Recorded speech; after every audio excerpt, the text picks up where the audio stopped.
Jangan lupa like, comment, and subscribe channel YouTube TVRI Bengkulu dan nyalakan lonceng notifikasinya.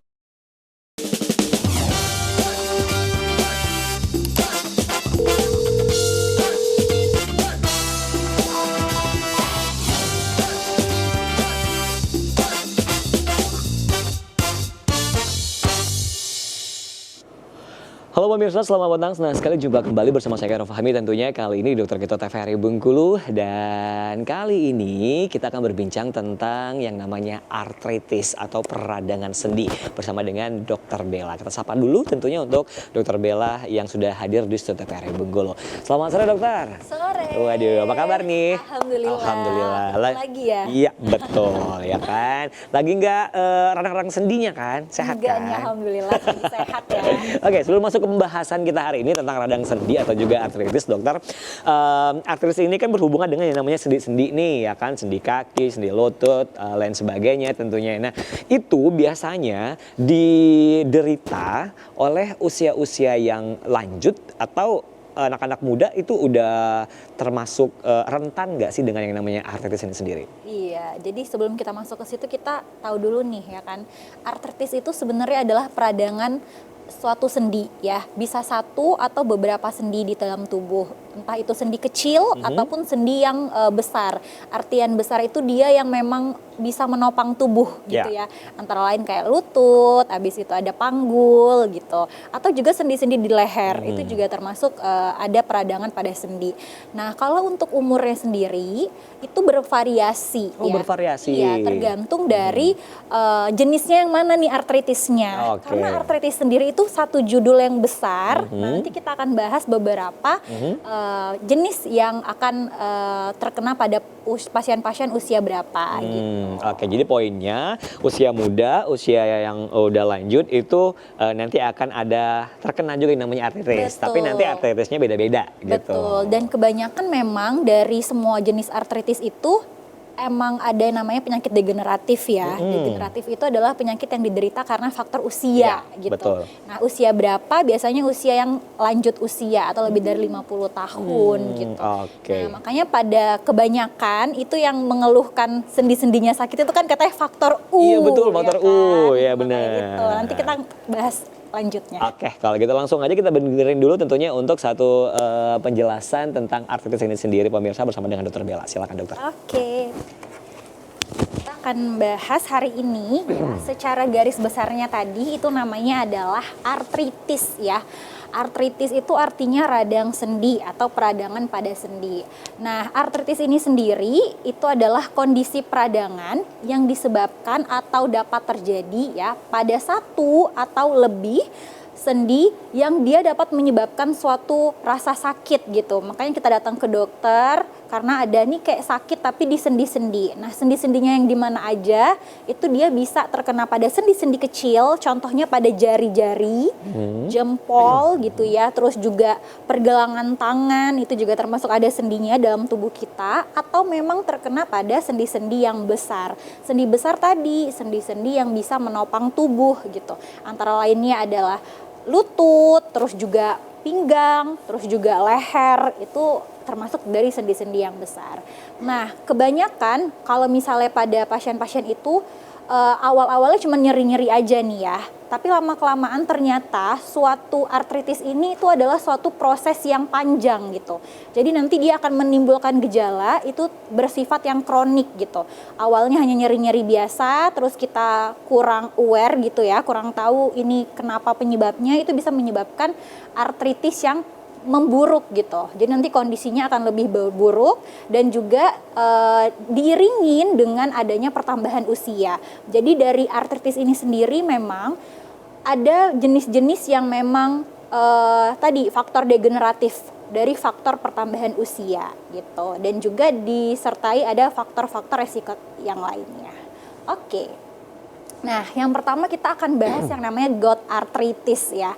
Kalau bahasa biasanya itu namanya adalah asam urat ya. Jadi sakit asam urat nih, kayaknya asam urat saya lagi tinggi nih. Ya, Ternyata lagi naik nama ya. medisnya itu adalah gout Gout arthritis ya. Jadi gout arthritis ini sendiri adalah penyakit sistemik progresif yang akibat adanya penumpukan dari kristal ini monosodium urat atau asam urat itu sendiri. Emangnya dari mana nih si asam urat itu gitu ya? Nah, jadi asam urat itu sendiri adalah metabolisme atau hasil metabolisme dari purin. Nah, purin ini sendiri itu kita dapat dari makanan. Ya, jadi makanya kata orang kalau asam urat jangan makan yang tinggi purin.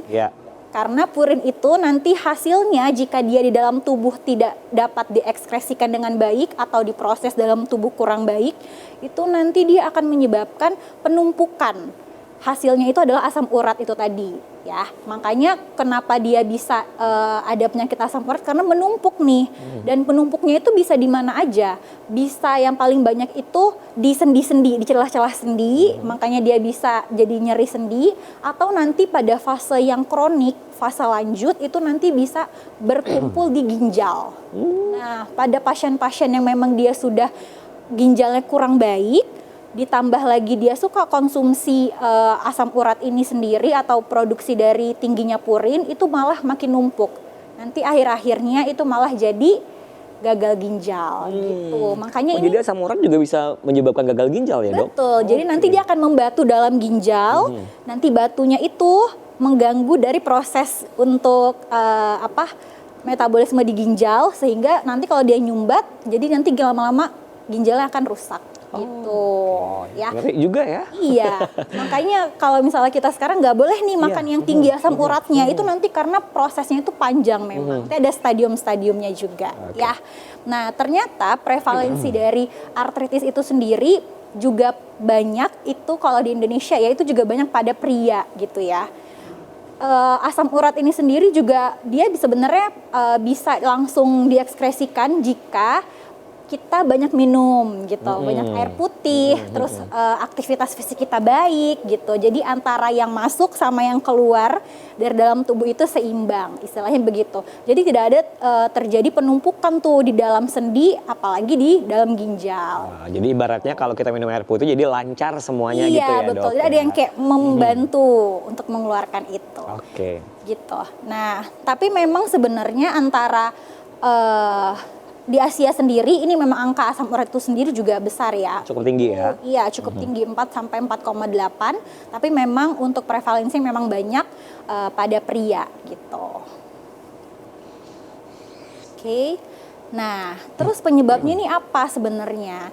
Jadi yang penyebabnya itu sebenarnya multifaktorial ya. Multifaktorial itu nggak cuma satu penyebab yang bisa menyebabkan terjadinya suatu gout arthritis, tapi yang paling banyak itu ada dari faktor genetik, memang mungkin di keluarganya punya penyakit ginjal sebelumnya, atau memang punya gout arthritis ini sendiri, itu juga bisa.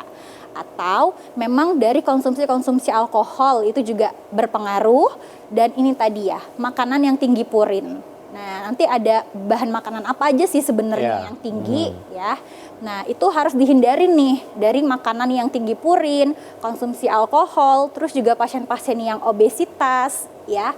Terus juga pasien-pasien yang gagal ginjal sendiri itu juga bisa, dan juga ada beberapa obat-obatan tersendiri yang memang bisa meningkatkan asam urat itu sendiri. Oke. Jadi kalau nggak obesitas berarti jarang terkena gout arthritis gitu? Nggak mesti juga.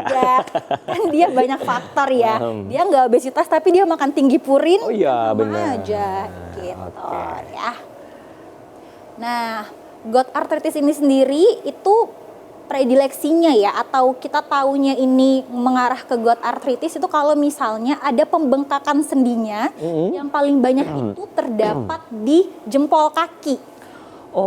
Dan warnanya nanti dia akan kemerahan karena dia terjadi peradangan di sana gitu. Itu yang paling banyak, yang juga bisa membedakan antara gout arthritis dengan jenis arthritis lainnya. Seperti itu. Karena kenapa? Karena di jempol kaki itu sendiri, itu dia termasuk dalam tubuh kita ini, dia itu punya suhu yang paling rendah gitu. Jadi si asam urat ini, itu dia suka berdiam atau mengendap itu pada suhu-suhu yang rendah, termasuk juga di ginjal itu karena ginjal itu punya pH yang rendah gitu. Dia basah ya, jadi dia akan mengendap di daerah-daerah itu. Nah, karena suhu tubuh kita yang paling rendah itu adalah di jempol kaki, makanya si penumpukan kristal dari asam urat itu paling sering di jempol kaki. Oh, Kayak gitu. jadi itu ciri-ciri, salah satu ciri kalau kita mau melihat asam urat ataupun juga gastritis itu ada di jempol kaki Iya, gitu awal ya. mulanya dia biasanya adalah paling di jempol kaki. Jadi nanti akan pasiennya datang itu biasanya yang pertama dia akan bilang nyeri pada jempol kaki dan di sendinya ya, bukan di jempol ujungnya, Iya, tapi iya. di sendi jempol kakinya itu, terus juga akan kelihatan membengkak, mengeras dan sedikit memerah gitu. Nah, terus kapan nih dikatakan dia ini gout arthritis gitu ya. Nah, nanti kita akan periksa yang namanya kadar asam urat tadi ya. Dikatakan dia akan meningkat itu kalau misalnya pada laki-laki nilainya itu lebih dari 7.